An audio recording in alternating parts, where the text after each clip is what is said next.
बना सकते। फिर इसके बाद में वैज्ञानिक आए थे होलर। होलर ने बताया था कि अपन प्रयोगशाला में भी, और बर्जीलियस ने इसको अपना जैव शक्ति सिद्धांत दिया था कि जीवों द्वारा ही केवल कार्बनिक यौगिकों का निर्माण होता है। फिर वो आए थे होलर। होलर ने कहा था कि प्रयोगशाला में भी कार्बनिक यौगिकों का निर्माण संभव है।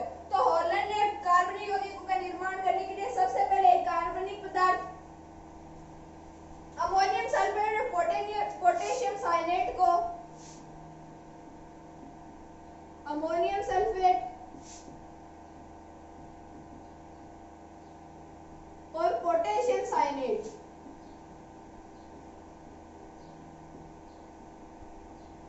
को गर्म करके यूरिया बनाया।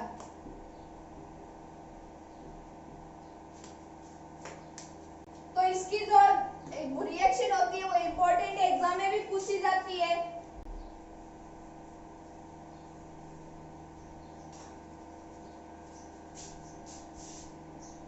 NH4 2SO4 ammonium sulphate plus potassium cyanate, तो ये बन जाएगी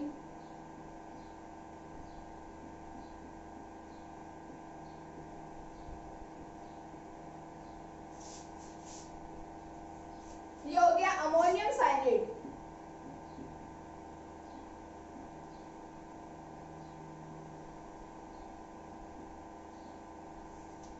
ये हो गया पोटेशियम साइनेट।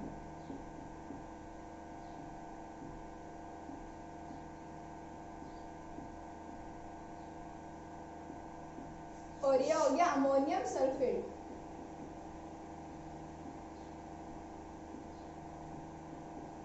और K2SO4 को अपन बोलते हैं potassium sulphate.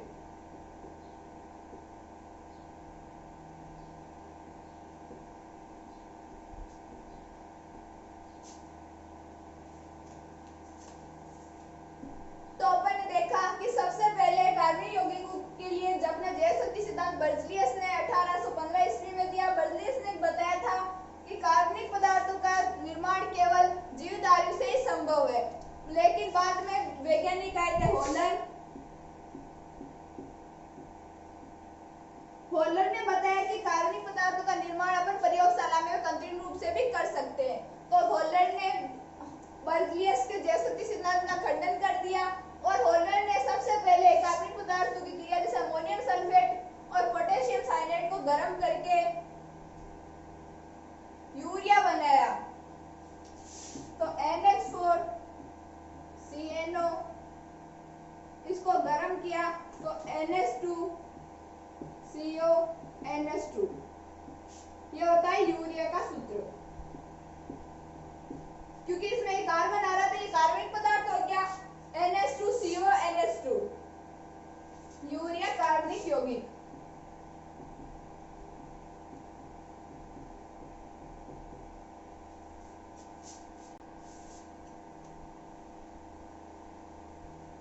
NH4 2SO4 plus KCNO potassium साइनेट, जब इनको गर्म किया दोनों को तो अमोनियम साइनेट और पोटेशियम सल्फेट बना। फिर अमोनियम साइनेट को गर्म किया तो यूरिया का निर्माण होगा और यूरिया का एक सूत्र होता है NH2 CO NH2। ये आप याद रखना, एग्जाम में भी कई बार पूछा जाता है और ये रिएक्शन भी इंपॉर्टेंट है।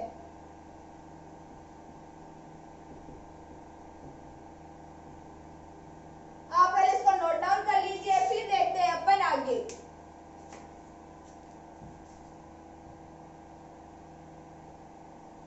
अब अपन देखते हैं कि अपन दैनिक जीवन में भी कार्बन का हर जगह उपयोग करते हैं, जैसे अनाज, टेबल कुर्सी, पेट्रोल, हर चीज में कार्बन का उपयोग होता है। और अपन जानते हैं कि कार्बन का जो परमाणु क्रमांक होता है वो होता है 6। कार्बन आधुनिक आवर्त सारणी में 6 नंबर पे आता है और कार्बन का जो प्रतीक होता है वो होता है C। अब अपन देखते हैं कि कार्बन अपने छोटे आकार के कारण द्विबंध और त्रिबंध के कारण भी यौगिक बना लेता है। कार्बन में सिग्मा और पाई बंध पाया जाता है।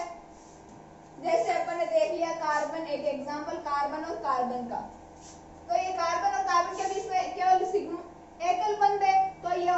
सिग्मा बंध। जब अपन देखते हैं कार्बन और कार्बन के बीच में दो बंध होते हैं, तो एक बंध हो गया सिग्मा बंध और दूसरा बंध हो गया पाई बंध। तो कार्बन में सिग्मा और पाई बंध पाया जाता है।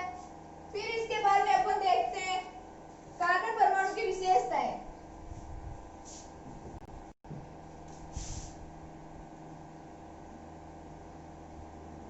कार्बन परमाणु की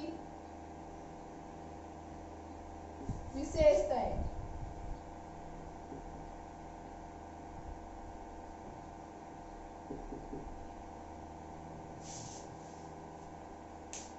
कार्बन परमाणु की पहली विशेषता यह है कि आवर्त सारणी में परमाणु क्रमांक 6 पे कार्बन स्थित होता है और कार्बन का प्रतीक C होता है।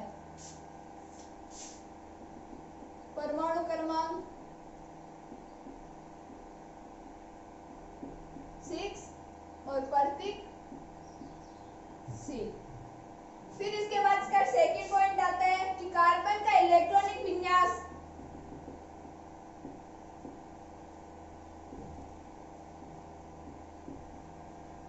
इलेक्ट्रॉनिक विन्यास 1s2 2s2 और 2p2। तो 2 2 4 2 6 इलेक्ट्रॉन हो गए और कार्बन का परमाणु क्रमांक अपन ने देखा था 6 होता है। फिर इसके बाद में अपन देखते हैं कि कार्बन जो होता है वो चतुस्संयोजी यौगिक होता है।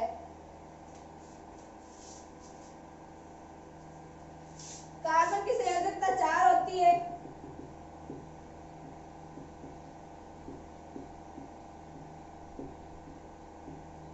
कार्बन चतुस्संयोजी यौगिक होता है। कार्बन 4 प्रकार से यौगिक बना सकता है। जैसे एक तो अपन एग्जांपल ले लिया ये सारे एकल बंध वाले, फिर 2 एकल और 1 डबल बॉन्ड, फिर इसके बाद में दोनों और डबल बॉन्ड, और फिर इसके बाद में एक त्रियाबंध वाले यौगिक के साथ। इसमें अपन जानते हैं नाइट्रोजन त्रियाबंध वाला होता है। तो आप पहले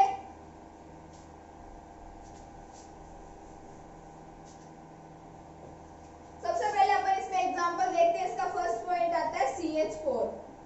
CH4 की संरचना।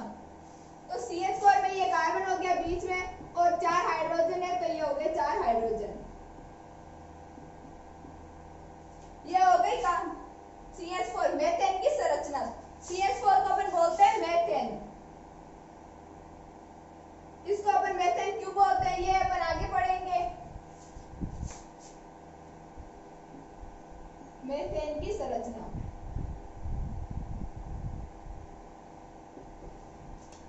तो आप पहले इसको नोट डाउन कर लीजिए, फिर देखते हैं अपन आगे।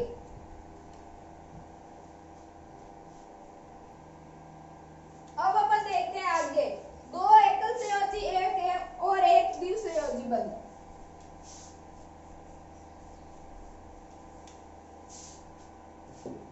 दो एकल संयोजी और 1 द्विसंयोजी में अपन एग्जांपल ले सकते हैं फॉर्मेल्डिहाइड।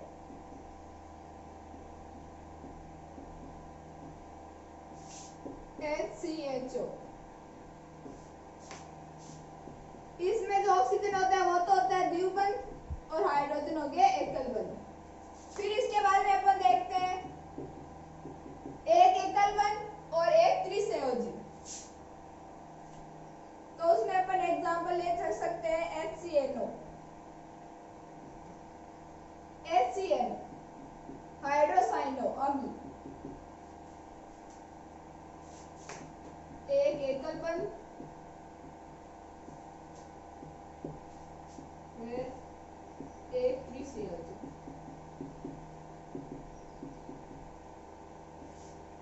इसमें था 2 एकल बंध और 1 द्विसंयोजी।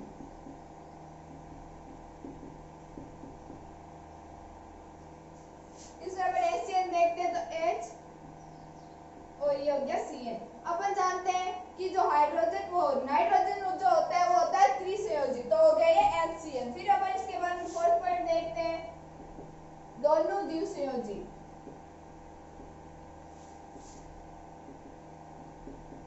दोनों द्विसंयोजी में अपन CO2 का एग्जांपल ले सकते हैं। इसमें कार्बन बीच में आ गया और दोनों और ये डबल बॉन्ड में ओ आ गए। आप इसको नोट डाउन कर लीजिए, फिर अपन देखते हैं आगे।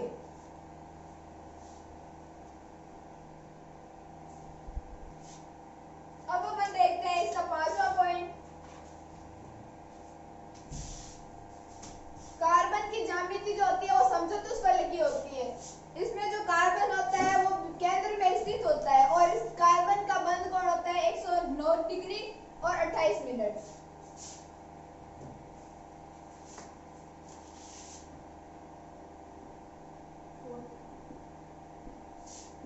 कार्बन की ज्यामिति समचतुष्फलकीय।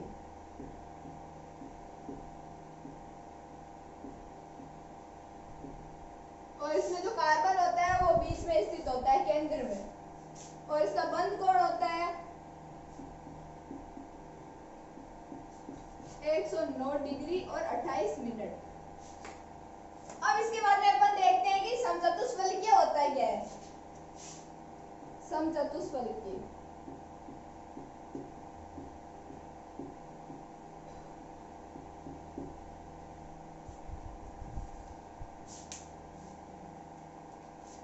एक चतुष्फलक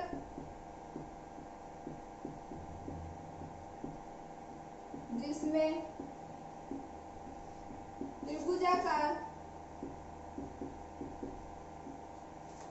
त्रिभुजाकार फलक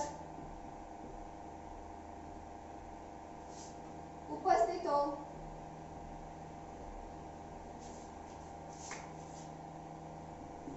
और इसमें जो होता है वो एक भुजा को मानते हैं आधार, जैसे अपन ने ले लिया ये त्रिभुजाकार फलक। तो त्रिभुज में अपन जानते हैं 3 फलक होते हैं, तो एक तो हो गया इस वाली भुजा को मिलाने वाला, एक हो गया ये और एक ये जो भुजा हो गई वो हो गई आधार। तो ये हो गया समचतुष्फलकीय जिसमें त्रिभुजाकार फलक होते हैं।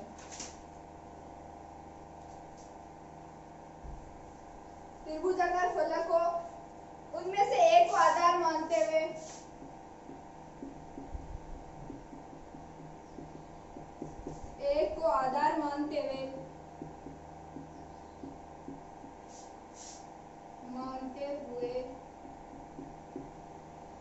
तीनों कोनों को एक शीर्ष पर मिला दिया जाए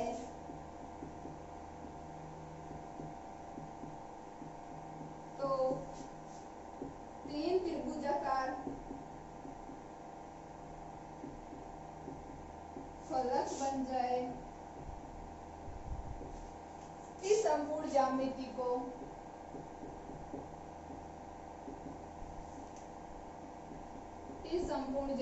को समचतुष्फलक कहते हैं।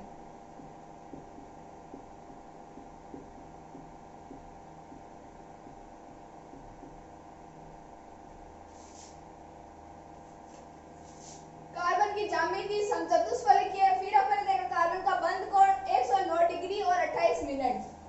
फिर देखा अपन ने समचतुष्फलकीय क्या होता है। एक चतुष्फलक जिसमें त्रिभुजाकार फलक उपस्थित हो, उनमें से एक को आधार मानते हुए मैंने आपको बता दिया, एक को आधार मानते हुए तीनों कोनों को एक शीर्ष पर मिला दिया जाए तो 3 त्रिभुजाकार फलक बन जाए। इस संपूर्ण ज्यामिति को समचतुष्फलक कहते हैं। आप इसको नोट डाउन कर लीजिए, फिर अपन देखते हैं आगे।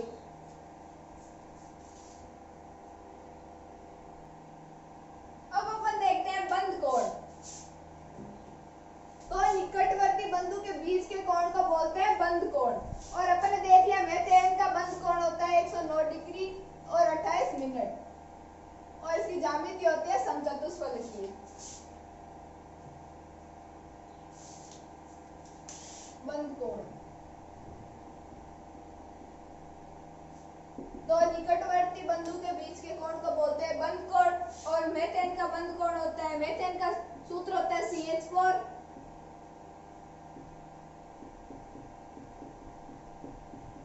109 डिग्री और 28 109 डिग्री और 28 मिनट।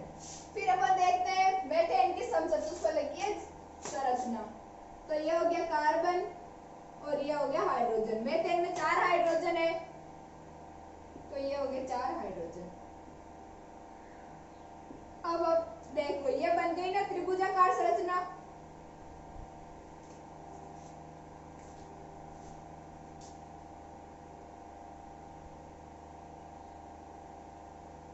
और अपन ने देखा था कि जो कार्बन होता है वो बीच में स्थित होता है और यहाँ भी कार्बन बीच में स्थित है और एक हाइड्रोजन ऊपर और 3 हाइड्रोजन नीचे। और इन दोनों कोणों के बीच का जो कोण है वो हो गया 109 डिग्री और 28 मिनट। ये हो गई मीथेन की समचतुष्फलक संरचना।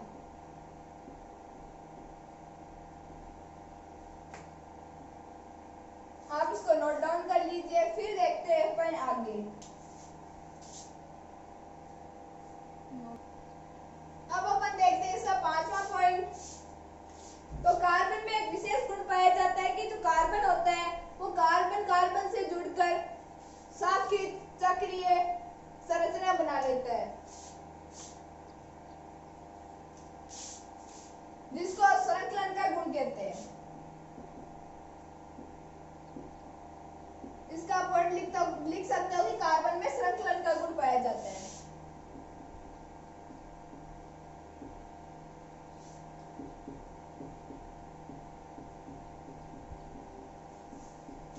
क्योंकि जो कार्बन होता है वो कार्बन के साथ मिलकर चक्रीय और साखित संरचना बना लेता है। जैसे अपन एक एग्जांपल देखते हैं ब्यूटेन का। ब्यूटेन में 4 कार्बन होते हैं। ये अपन आगे पढ़ेंगे, आप पहले यहाँ तो इसको याद रख लेना। ये अपन ने 4 कार्बन बना लिए। अब अपन जानते हैं कि कार्बन की जो संयोजकता होती है वो 4 होती है। इसका मतलब कि कार्बन में 4 हाइड्रोजन उपस्थित होने चाहिए। तो एक यहाँ लगा दिया, एक यहाँ लगा दिया और एक यहाँ लगा दिया। 3 हाइड्रोजन तो ये हो गए और एक ये बंद हो गया, तो ये मिलकर 4 हो गए। इस कार्बन की संयोजकता पूरी हो गई। वैसे ही अपन इस कार्बन की देखते हैं तो इसमें 2 बंद तो ऑलरेडी है, 2 हाइड्रोजन तो पहले से और 2 हाइड्रोजन अपन ने और लगा दिए। तो इस कार्बन की संयोजकता भी पूरी हो गई। 1 2 3 4। फिर अपन आगे वाले कार्बन की देखते हैं और ऐसे अपन लास्ट वाले कार्बन की संयोजकता देखते हैं। तो इसमें तो चारों कार्बन की संयोजकता पूरी हो रही है। 1 2 3 4। इस कार्बन की संयोजकता पूरी हो गई। फिर 1 2 3 4। इस कार्बन की संयोजकता भी पूरी हो गई। फिर इसकी भी पूरी हो गई और फिर इस कार्बन की भी संयोजकता पूरी हो गई, क्योंकि इसमें भी 1 2 3 और 4 आ रहे हैं।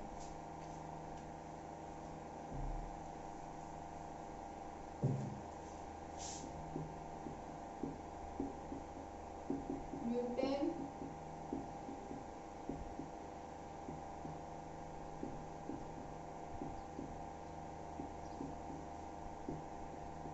ये ब्यूटेन की संरचना गई। अब अपन देखते हैं आइसोब्यूटेन।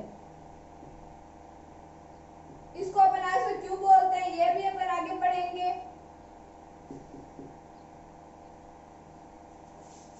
आइसोब्यूटेन में भी 4 कार्बन होंगे।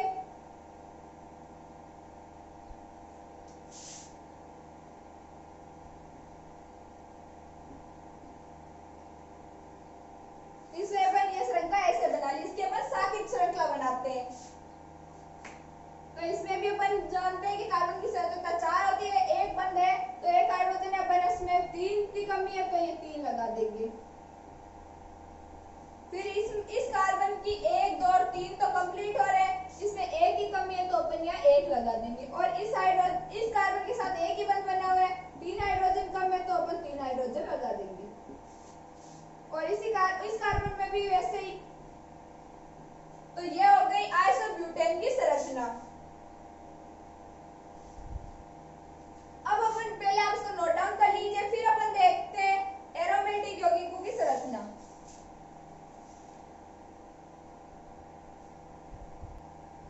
अब अपन देखते हैं बेंजीन की संरचना।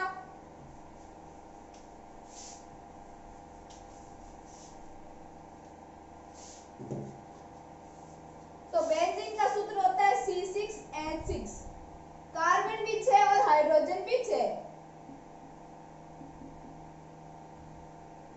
बेंजीन। 1 2 3 4 5 और 6 अपन ने कार्बन ले लिए। अब अपन इसकी वैलेंसी पूरी करने के लिए अपन लगा देते हैं डबल बॉन्ड और ये लगा दिया एक एक हाइड्रोजन।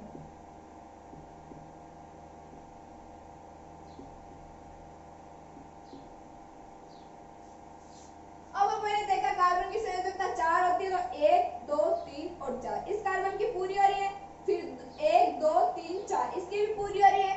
ऐसे करके 6 कार्बन की संयोजकता पूरी हो रही है। तो यह हो गई बेंजीन की एरोमेटिक संरचना।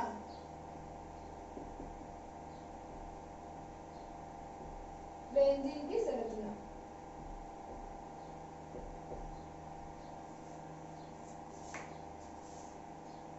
इसके बाद अपन देखते हैं कि जो कार्बन होता है वो कार्बन के साथ द्विबंध त्रिबंध बना लेता है।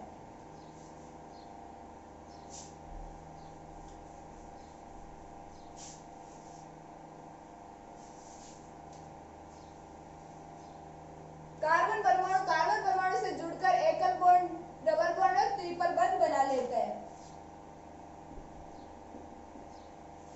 तो जैसे अपन एकल बॉन्ड देखते हैं तो एकल बॉन्ड में अपन ने ले लिया, ये कार्बन कार्बन के बीच में एकल बॉन्ड हो गया, इसको अपन बोलते हैं एल्केन।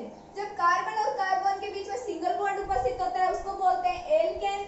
डबल बॉन्ड उपस्थित होता है उसको बोलते हैं एल्कीन और जब ट्रिपल बॉन्ड उपस्थित होता है उसको बोलते हैं एल्काइन। ये भी अपन आगे पढ़ेंगे।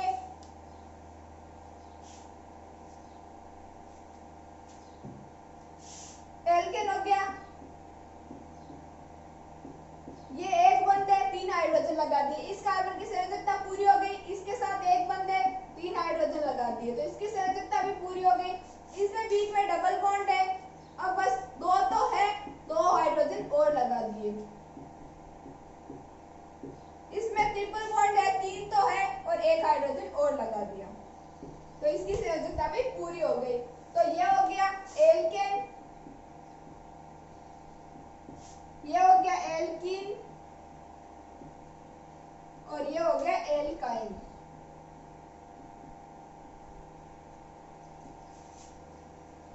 जब कार्बन कार्बन के बीच में सिंगल बॉन्ड उपस्थित होता है तो उसको बोलते हैं एल्केन। कार्बन कार्बन के बीच में डबल बॉन्ड उपस्थित होता है तो उसको बोलते हैं एल्कीन और कार्बन कार्बन के बीच में ट्रिपल बॉन्ड उपस्थित होता है तो उसको बोलते हैं अपन एल्काइन। आप इसको नोट डाउन कीजिए, फिर देखते हैं अपन आगे।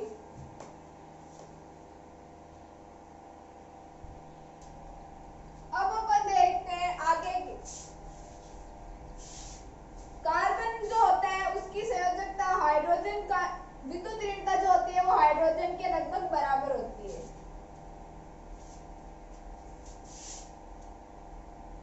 कार्बन की जो संयोजकता होती है वो लगभग विद्युत ऋणता होती है वो लगभग हाइड्रोजन के बराबर होती है।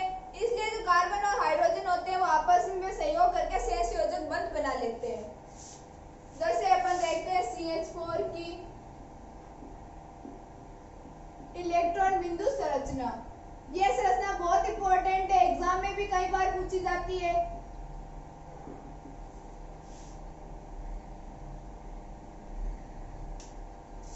तो CH4 में अपन जानते हैं 4 हाइड्रोजन आएंगे और बीच में आएगा कार्बन और एक सिंगल बॉन्ड में 2 इलेक्ट्रॉन होते हैं जिनको अपन एक डॉट और क्रॉस से प्रदर्शित कर सकते हैं। तो अपन ने एक डॉट और एक क्रॉस, ये एक बॉन्ड हो गया, फिर एक डॉट और एक क्रॉस, फिर एक डॉट एक क्रॉस और एक डॉट एक क्रॉस। तो जब कार्बन को स्किन की जरूरत होगी तो कार्बन ले लेगा और जब इनकी जरूरत हाइड्रोजन को होगी तो ये हाइड्रोजन इनको ले लेगा। तो इनके बीच में जो बंध बनता है उसको बोलते हैं अपन सहसंयोजिक बंध।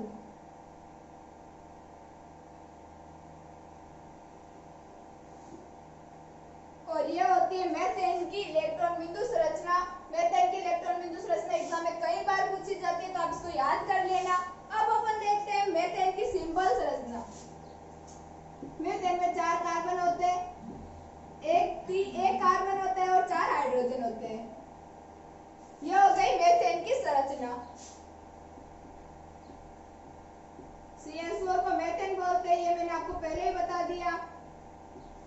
और यह हो गई मीथेन की इलेक्ट्रॉन बिंदु संरचना और ये मीथेन की हो गई सामान्य संरचना। तो इलेक्ट्रॉन बिंदु संरचना को आप जरूर याद रखना, क्योंकि